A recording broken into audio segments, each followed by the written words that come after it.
Malam-Malam Laila, karya Nur Hasanah Masud.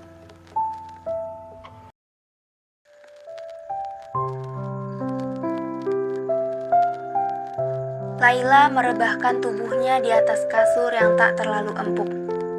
Matanya menatap langit-langit kamar dengan tatapan kosong, sementara pikirannya berkelana ke masa lalu. Buku-buku kuliah dibiarkan berserakan di atas meja. Laptopnya pun terbuka dengan halaman tugas yang belum selesai. Malam ini ia tak bisa fokus mengerjakan tugas. 2 tahun sudah ayahnya pergi tanpa pamit, meninggalkan Laila, ibu, dan segala kisah manis mereka. Ayahnya diam-diam menikah dengan wanita lain. Pengkhianatan itu menghancurkan hati Laila dan ibunya, serta mengubah kehidupan mereka secara drastis. Ibunya harus menjadi tulang punggung keluarga, mulai dari mencuci pakaian tetangga hingga berjualan lotek di depan rumah yang sederhana.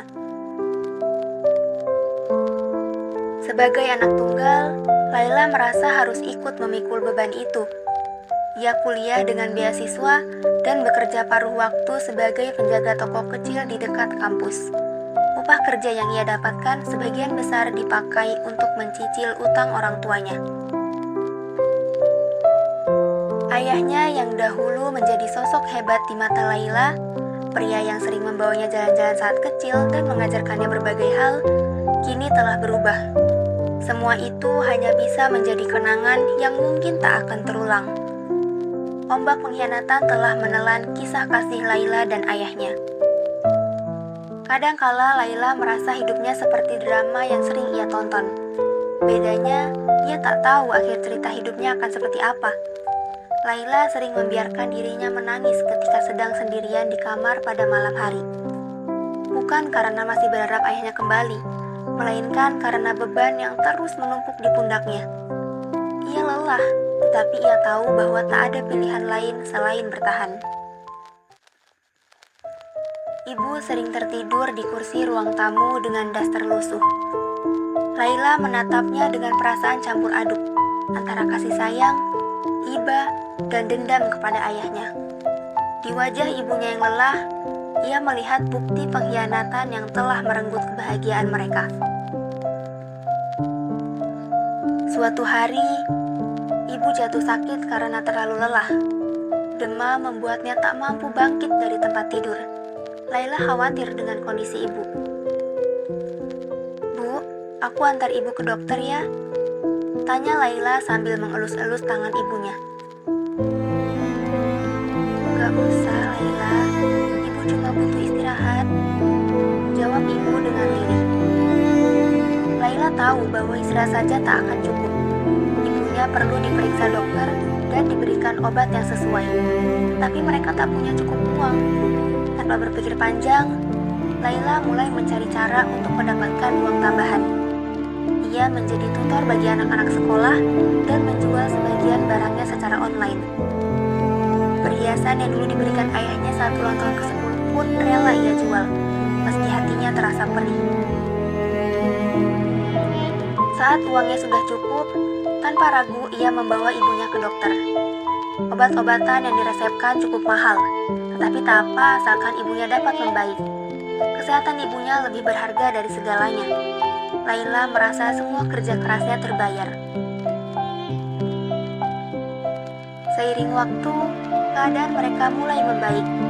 Laila tetap bekerja keras, tetapi kini ia lebih teratur dalam membagi waktu antara kuliah, pekerjaan, dan merawat ibunya. Ia dan ibunya perlahan merangkai kembali mimpi-mimpi yang sempat hancur. Saat Laila mulai terbiasa hidup tanpa sosok ayah, pria itu tiba-tiba muncul kembali. Wajahnya tampak lebih tua dan matanya dipenuhi kesedihan yang dibuat-buat. Ayahnya menanyakan kabar Laila dengan suara bergetar, seolah-olah sungguh peduli. Laila menatap ayahnya dengan tajam. "Ayah, kenapa tiba-tiba datang ke sini?" Ayah berbicara dengan suara yang lirih dan penuh harap. "Ayah sedang kesulitan, bisa bantu ayah?" Laila tertawa kecil, lalu menjawab ayahnya dengan kesal. "Bantuan? Dulu saat aku dan ibu kesulitan, apakah ayah peduli? Saat ibu harus bekerja dari pagi sampai malam, saat aku harus bekerja sambil kuliah, ayah ada di mana? Pria itu menunduk, tak bisa menjawab. Ia mencoba merayu dengan mengungkit-ungkit kenangan lama yang begitu indah, berharap Laila akan luluh. Namun, yang ia hadapi bukan lagi gadis kecil yang dulu begitu memujanya. Ibu menarik lengan Laila agar sedikit mundur, lalu berbicara dengan tegas kepada pria di hadapannya. Kami gak punya uang lebih, silakan pergi dan jangan ganggu kami lagi. Ayahnya terdiam sejenak, lalu pergi tanpa banyak kata. Semakin jauh, sosoknya semakin ditelan gelapnya malam. Laila menghela napas berat. Ia menatap ibunya yang tetap tegap, meski di matanya terpancar kesedihan yang tak bisa disembunyikan. Masalah belum berakhir. Sebulan kemudian, dua pria asing menerobos masuk ke rumah mereka. Dua pria itu mengobrak-abrik isi lemari, laci, dan rak untuk mencari sesuatu yang berharga. Mana sertifikat rumah ini? Bentak salah satu dari mereka. Laila berdiri di depan ibunya bagai perisai. Matanya penuh kemarahan. Ia balik membentak pria asing itu. Kami gak tahu apa yang kalian bicarakan. Napas ibu memburu dan tangannya menjadi dingin seperti es. Ibu menggenggam Laila dengan erat untuk mengurangi kecemasan. Laila bisa merasakan getaran ketakutan dalam genggaman itu, tapi ia tak boleh terlihat lemah. Salah satu dari mereka, pria berambut gondrong, menjelaskan bahwa ayah Laila memiliki utang yang jumlahnya besar dan menjadikan rumah ini sebagai jaminan. Kedua pria itu hanya ingin mengambil hak mereka. Laila mengautkan kedua alisnya, lalu bertanya, "Utang? Utang untuk apa?"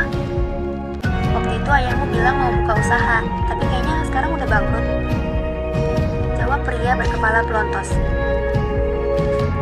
"Rumah ini pemberian orang tua saya. Saya nggak akan menyerahkannya ke kalian," balas ibu dengan suara yang gemetar. "Utang itu untuk keperluan ayah, bukan untuk saya dan ibu. Jadi kami gak ada urusan dengan itu," ucap Laila dengan tegas. Dua pria itu tak peduli.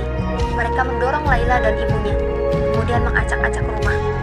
Tanpa ragu, Laila berteriak, "Tolong, ada maling!" Beberapa tetangga mulai berkumpul. Dua pria itu akhirnya pergi dengan wajah kesal. Laila tahu masalah ini belum benar-benar selesai, tapi setidaknya malam ini ia dan ibunya dapat bernapas lega. Laila duduk di teras rumah setelah para pria asing itu pergi. Ia mencoba menenangkan diri, tetapi pikirannya dipenuhi kekhawatiran. Apakah ayahnya akan terus membawa masalah? Bagaimana jika mereka benar-benar kehilangan rumah satu-satunya ini? Beberapa hari setelah kejadian itu, ayahnya datang lagi. Kali ini bukan untuk meminta uang. Ia datang dengan wajah penuh penyesalan. "Ayah minta maaf. Ayah udah hancurin segalanya," katanya lirih. Namun, sudah terlambat. Laila sudah terbiasa tanpa sosok ayah. Ayahnya perlu tahu bahwa permintaan maaf tak selalu bisa memperbaiki segalanya. "Aku udah maafin ayah, tapi permintaan maaf itu gak bisa mengubah apa yang udah terjadi. Aku dan ibu udah terbiasa tanpa ayah," ucap Laila dengan suara datar. Ayahnya tampak terpukul, tetapi Laila tetap tak peduli. Dia sudah merasakan betapa sulitnya bertahan tanpa sosok yang seharusnya menjadi pelindung keluarga. Saat ayahnya melangkah pergi, beban di pundaknya terasa lebih ringan. Tak sepenuhnya hilang, tetapi cukup untuk membuatnya lebih tenang.